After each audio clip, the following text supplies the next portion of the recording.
Alright, what is up? This is SLOplays, and I'm back at it again with some more Dragon Ball Sparking Zero DLC 3 mods versus DLC comparison. That is right, the series is back. I think this is going to be actually a pretty good one because the Daima versions of Super Saiyan 4 Goku and Super Saiyan 3 Vegeta in their modded variants are actually pretty decent. They're not, obviously as good as the DLC version. I think we all know at this point in time that the DLC version, you pay for it, you're gonna get the best quality. Now, these are mods, so they're completely free. So if you just want the feeling of having these characters in the game without paying any money, then yeah, mods are awesome. And I would always implore y'all to buy the PC version because these mods are gonna be coming out like a couple of days after the actual character and form or whatever it may be gets revealed.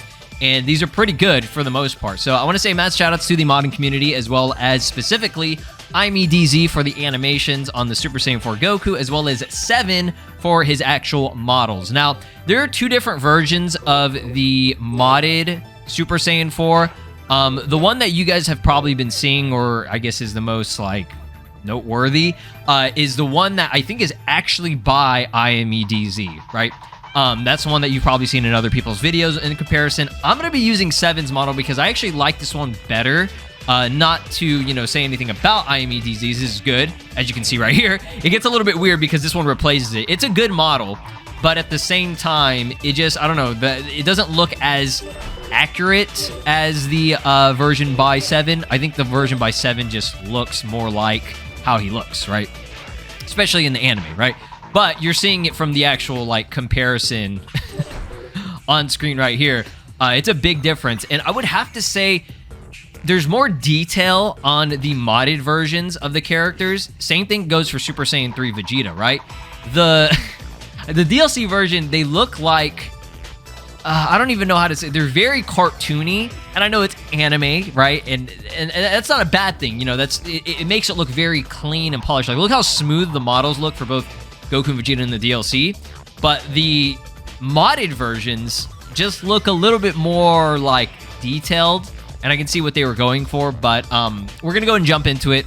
Drop a like, subscribe here on the channel, ring my notification bell if you guys want to keep on seeing more Sparking Zero content here on the channel, right? So the main thing is we're going to be doing a side-by-side comparison, mainly with the ultimate attacks and the pose that he does at the very end. That is something that is different for the DLC version. You can tell from the actual just design choice and everything, and just the way that they are implementing attacks right here.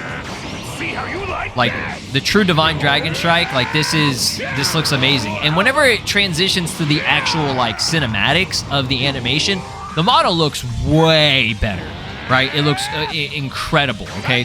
Same thing goes for his kick attack as well. Look at this. It looks incredible.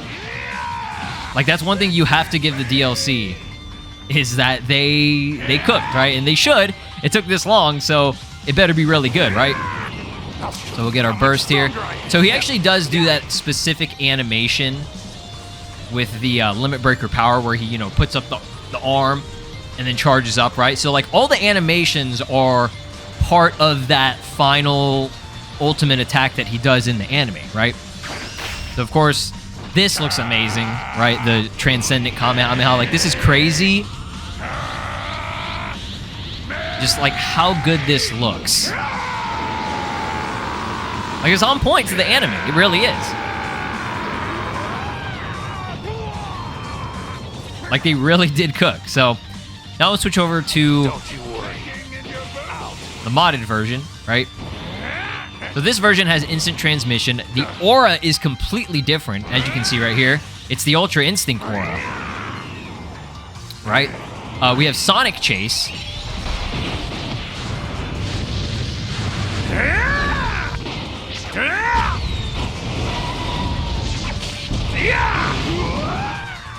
Now, I gotta say, that's really good, okay? That's by IMEDZ. Now, that's a mod I believe is imported from Dragon Ball Legends, right?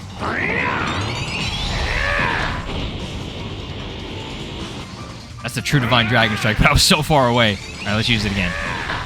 Take this. Yeah!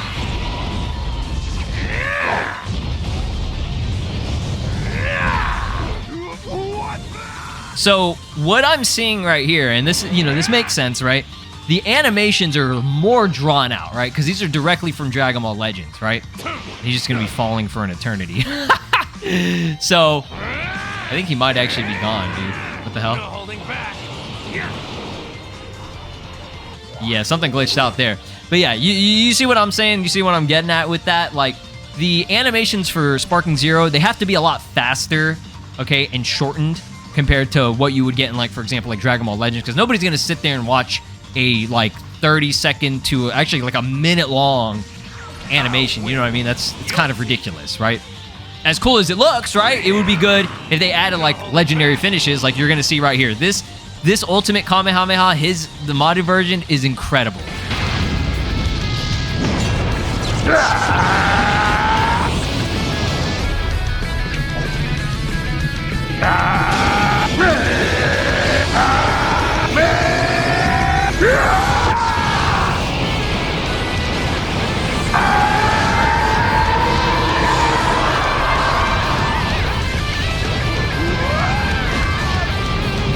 I am Super Saiyan 4.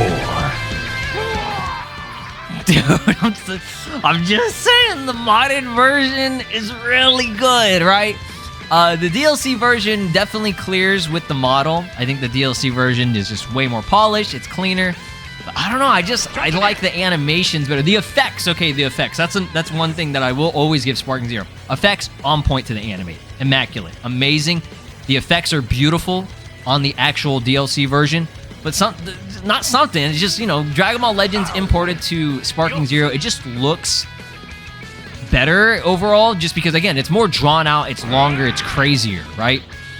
So these animations just, I feel like the modded version really did cook. But again, it's still from developers, but it's a completely different developer, right? The developer is Dimps. And for Sparking Zero, this is Spike Chunsoft. But yeah, I mean, both are great, really. Both are great. Switch over to the DLC version for Vegeta here. So he has pretty much all the same techniques and shit.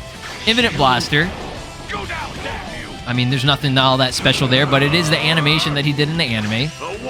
Now this right here, dog, come on. I don't see the modded version beating this at all. This might be, I would have to say, I mean, guaranteed, 100%, this is a top 5 animation in the entire game. With DLC and the actual base game, that Spirit Breaker is absolutely incredible. Now, Maximum Final Flash. Again, camera angles, facial features, expressions, everything looks on point to the anime. And he does that extra input there, which, I mean, it's not an input, but, like, you know what I mean, that extra oomph. Very good. Very, very good, right? So then we switch over to the modded version. And he's got Saiyan Rush. All-encompassing power.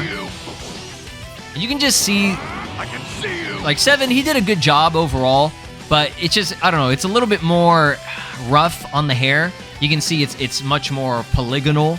And maybe that looks better to y'all. Maybe y'all like the more sharper look, but you can see, like, the textures and everything on the hair. He definitely had to make that from scratch because there's no variant out there unless you're using the, Dragon Ball Legends model, right? So that's the only thing. Now, he's got Gallic Gun, which is interesting. Because I don't remember did he do Gallic Gun in the anime? I know he did the Final Flash. Maybe he did the Gallic Gun like one time. I'm talking about as an adult, right? And then we have Gallic Rush, which, again, very interesting. And again, with the mods, there's no sound effects. Now, this is just like a normal attack that he has in the game, so you can't really count that. So, again, the modded version, I mean, this is just whatever 7 could put together. So it's not horrible, but, these are just reusing things. So, let me see. Did he do a completely new animation for Final Flash? I don't know if he did.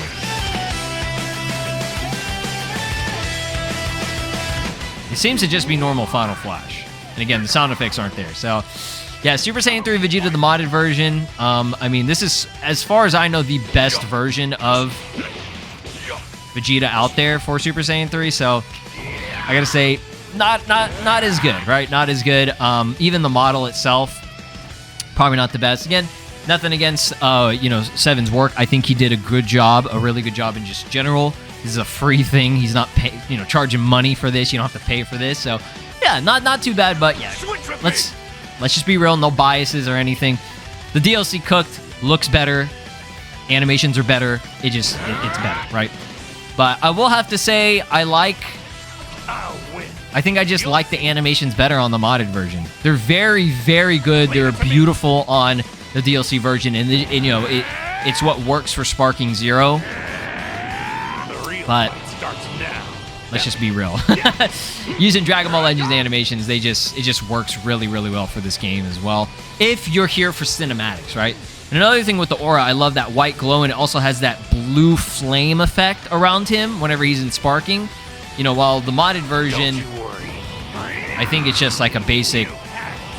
Yeah, I mean, he still has the white glow, but it doesn't have that flame, that same, like, inner blue flame that he has. But they both look good overall. So, let's do the, I guess, side-by-side kind of comparison so that I could get this working, right? And then you can see what I mean by, you know, it being really good for Dragon Ball Legends, because basically the Dragon Ball Legends version, it combines all of the animations and attacks of the DLC version together in one. And you're not going to get that in this game normally, right? Because the reason why you're supposed to chain all this together for this version to go. All right, check it out. I'll show you how much stronger I